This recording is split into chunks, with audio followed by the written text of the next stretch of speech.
Fala pessoal, tudo bem? Paulo Renato em mais um vídeo para o canal Bombeiros Industriais, e nesse vídeo a gente vai falar sobre o livro Tragédia em Mariana, a história do maior desastre ambiental do Brasil, escrito pela jornalista Cristina Serra. Fica ligado aí.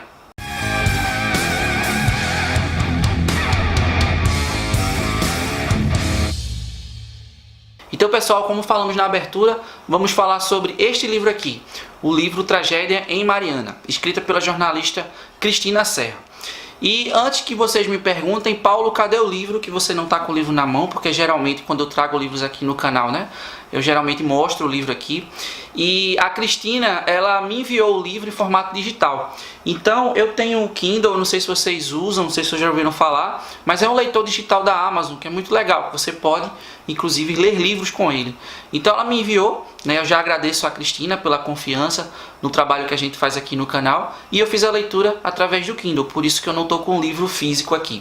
Mas enfim, o livro ele foi editado pela editora Record. E ele é um livro relativamente grande, ele possui 486 páginas, então é um livro bem completo, que ele conta a história, né? Na verdade é um conjunto de várias reportagens que a Cristina fez nas suas idas lá na região de Mariana e nos distritos ali próximos aonde ocorreu o acidente.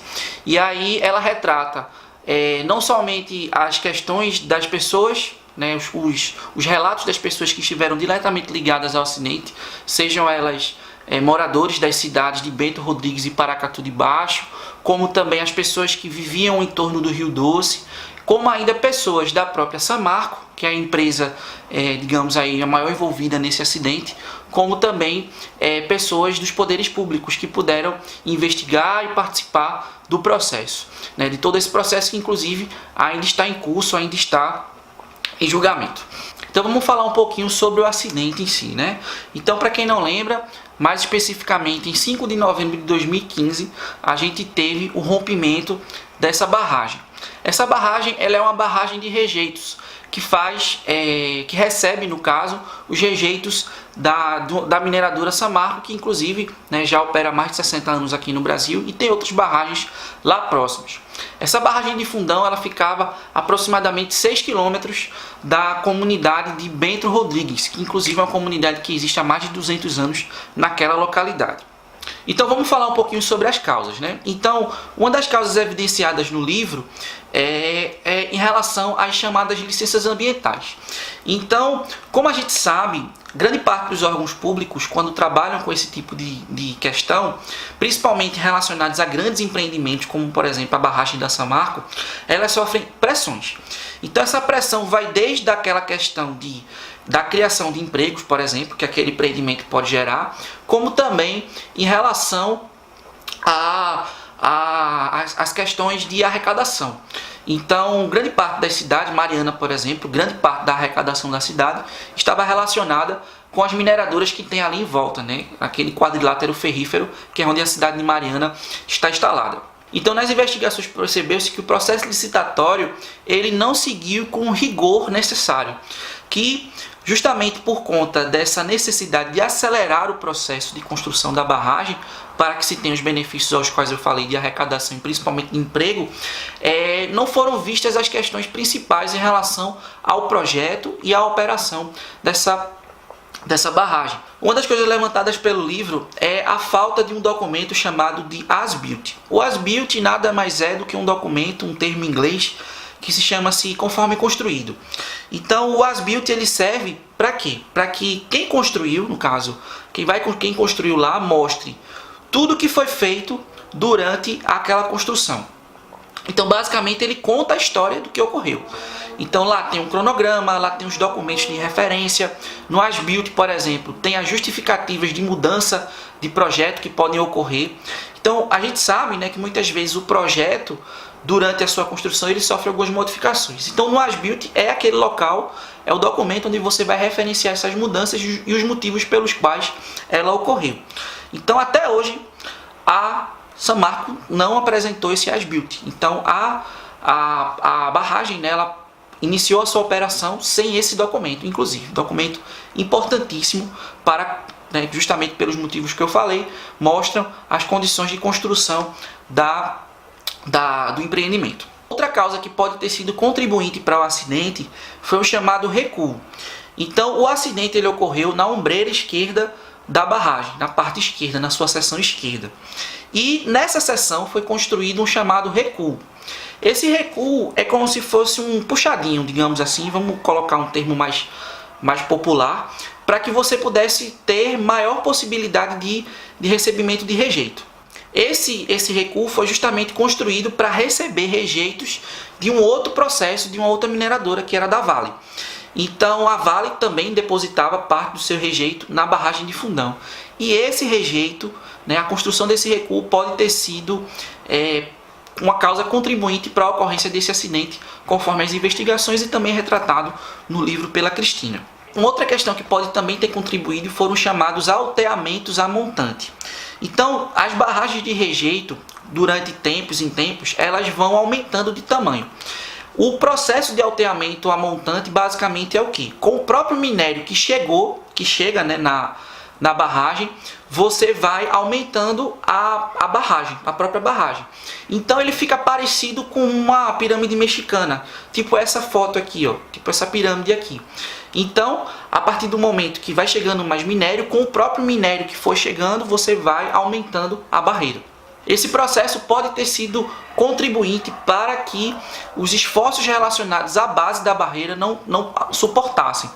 Então, no livro é evidenciado, inclusive, que esses alteamentos foram feitos a taxas muito acima do que se faz normalmente, justamente para que pudesse se receber mais minério. Na época da construção da barragem, era necessário o aumento de produção, principalmente por conta da crise que se passava na época, principalmente nas indústrias de mineração no mundo. Então, exigiu-se que se fizessem mais alteamentos do que era possível. Então, isso também pode ter sido contribuinte para a causa, isso pode ter sido causa contribuinte para o acidente. Uma outra causa contribuinte também estava relacionada às drenagens da barreira. Então, para que você pudesse fazer esse alteamento de forma efetiva, é necessário que o piso construtivo ele esteja drenado, ele esteja seco. E foi detectado que em muitos casos você não tinha essa drenagem bem feita. Então você ainda tinha parte do minério liquefeito ali. Então você não tinha sustentação suficiente para a barreira, que foi também uma das causas consideradas durante a investigação. Uma outra causa importante que também não foi observada é a instalação adequada dos chamados piezômetros. Piezômetro ele é um equipamento que ele detecta a pressão de água e se de fato o seu terreno ele está com a compressibilidade correta. Então era prevista a instalação de determinados piezômetros na barragem, de forma que você pudesse identificar se aquela compressão ali, se o solo estava de fato compactado com a pressão adequada, mas muitos dos piezômetros que foram instalados não estavam fazendo as leituras adequadas e muitos também foram retirados. Então não se tinha a ideia do que de fato se aquele solo de fato estava com condições de se fazer todo o processo que foi feito, os alteamentos e as drenagens. Então, isso também foi uma coisa evidenciada na investigação. Então, foi observado também que existiam muitos problemas relacionados à fiscalização. Então, a obra em si, ela, tanto no seu projeto, quanto na sua execução e na operação da barreira, ela não sofreu a fiscalização adequada dos departamentos responsáveis por isso. Um deles é o chamado DNPM, o Departamento Nacional de Produção Mineral. Esse departamento, para você ter ideia, na época do acidente, só tinha 5 geólogos para todo o Brasil.